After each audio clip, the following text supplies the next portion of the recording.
Assalamualaikum warahmatullahi wabarakatuh. Bismillahirrahmanirrahim. Alhamdulillahirabbil alamin haqqa hamdi. Wassalatu wassalamu ala sayyidina Muhammadin wa ala alihi wa ashabihi, amma ba'd. Saudaraku muslimin muslimat rahimakumullah. Ketika kita berada di bulan Ramadan, terutama di masa-masa menjelang akhir Ramadan, kita begitu bersemangat untuk melaksanakan ibadah-ibadah di malam hari supaya mendapatkan kebaikan dari Lailatul Qadar. Lalu sampailah pertanyaan kepada kita, adakah sholat Lailatul Qadar? Pertanyaan ini kemungkinan besar berasal dari pemahaman yang belum memadai dari hadis Rasulullah SAW. Beliau bersabda, "Man qama Lailatul Qadri imanan wahtisaban ghufira lahu ma taqaddama min dzambihi."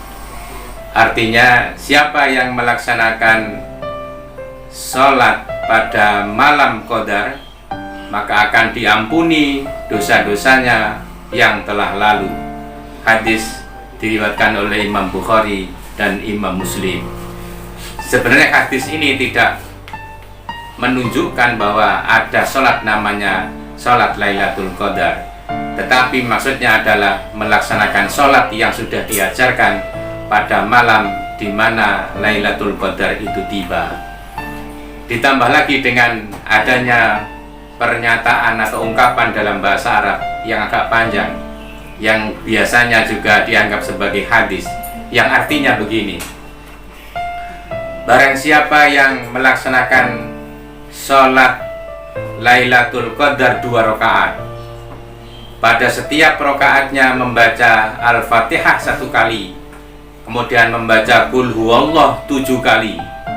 Selesai sholat dilanjutkan dengan membaca istighfar 70 kali, maka Allah akan mencatat kebaikan-kebaikannya sampai 1 tahun ke depan.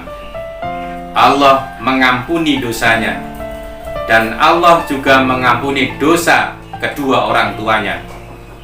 Malaikat diutus oleh Allah supaya menanamkan pohon-pohon di surga dan membuatkan istana di dalam surga untuk orang yang sholat 2 rakaat ini, dan dia tidak meninggalkan dunia ini sebelum melihat segala kebaikan yang akan diberikan untuknya. Sementara orang menganggap ini sebagai hadis, tetapi menurut penelitian para ahli hadis, ini tidak diketemukan asal-usulnya, bahkan tidak diketemukan siapa perawinya. Karena itu disimpulkan ini, kalau dianggap sebagai hadis, maka sebenarnya itu adalah hadis yang palsu. Oleh karena itu tidak perlu kita mengada-ada dengan mengadakan sholat yang namanya sholat Lailatul Qadar. Tetapi sangat baik ketika kita bersemangat untuk menunggu, mencari, bahkan memburu Lailatul Qadar itu, tentu saja dengan mengamalkan berbagai ibadah yang telah diajarkan oleh Rasulullah SAW. Kita laksanakan ibadah, amal soleh dan lain-lain itu dengan standar yang maksimal, dengan kualitas yang sebaik-baiknya.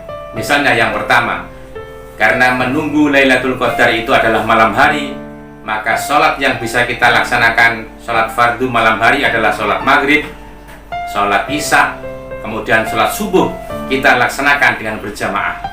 Setelah itu kita laksanakan sholat-sholat sunat, sholat qobliyah maghrib, qobliyah isya, dan qobliyah subuh. Kita laksanakan juga sholat ba'diyah maghrib, ba'diyah isya, dan tidak ada ba'diyah subuh.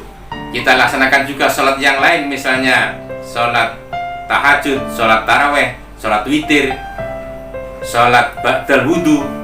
Bahkan ada sholat sunat yang tanpa sebab, tanpa nama, biasanya disebut sebagai sholat sunat mutlak, yaitu sholat yang bisa dikerjakan kapan saja sepanjang kita punya waktu semata-mata untuk mendekatkan diri kepada Allah Subhanahu wa Ta'ala. Berikutnya kita laksanakan zikir sebanyak-banyaknya, doa sebanyak-banyaknya, terutama doa yang diajarkan oleh Rasulullah SAW ketika menunggu datangnya Lailatul Qadar, yaitu Allahumma innaka afun tuhibbul afwa fa'fu anni. Ya Allah, sesungguhnya Engkau zat yang maha pengampun, karena itu ambillah dosa-dosaku. Itu adalah doa khusus menunggu Lailatul Qadar. Ketika menjawab pertanyaan Sayyidah Aisyah kepada beliau, apa yang saya baca kalau saya menunggu Lailatul Qadar? Meskipun doa ini bisa dibaca kapan saja, tetapi lebih khusus dalam rangka kita menunggu datangnya Lailatul Qadar. Kita juga bisa melaksanakan membaca Al-Quran, menghafal Al-Quran, mengkaji isi kandungan Al-Quran, bahkan mengajarkan Al-Quran. Yang belum bisa membaca Al-Quran, kita baca saja surat-surat pendek yang biasa kita baca. Kita baca berulang-ulang, maka dengan begitu banyaklah Al-Quran yang kita baca pada malam itu.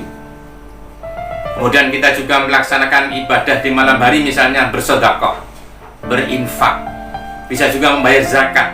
Kalau kita laksanakan pada malam hari, kemudian kebetulan pada waktu itu datang Lailatul Qadar, maka dapatlah kita kebaikan yang sebanyak-banyaknya. Dan jangan lupa bersamaan dengan itu kita pastikan melaksanakan akhlakul karimah dan kita tinggalkan akhlak-akhlak yang tercela. Kesimpulannya adalah tidak ada dalil yang meyakinkan bahwa ada namanya salat Lailatul Qadar dalam rangka menunggu datangnya Lailatul Qadar. Tetapi yang ada adalah kita laksanakan ibadah, amal soleh, zikir dan doa dengan kualitas yang sebaik-baiknya. Dengan begitu mudah-mudahan kita senantiasa mendapatkan datangnya Lailatul Qadar itu pada setiap bulan Ramadan. Demikian yang dapat saya sampaikan. Jika ada kesalahan mohon dimaafkan. Billahi taufiq wal hidayah. Wassalamualaikum warahmatullahi wabarakatuh.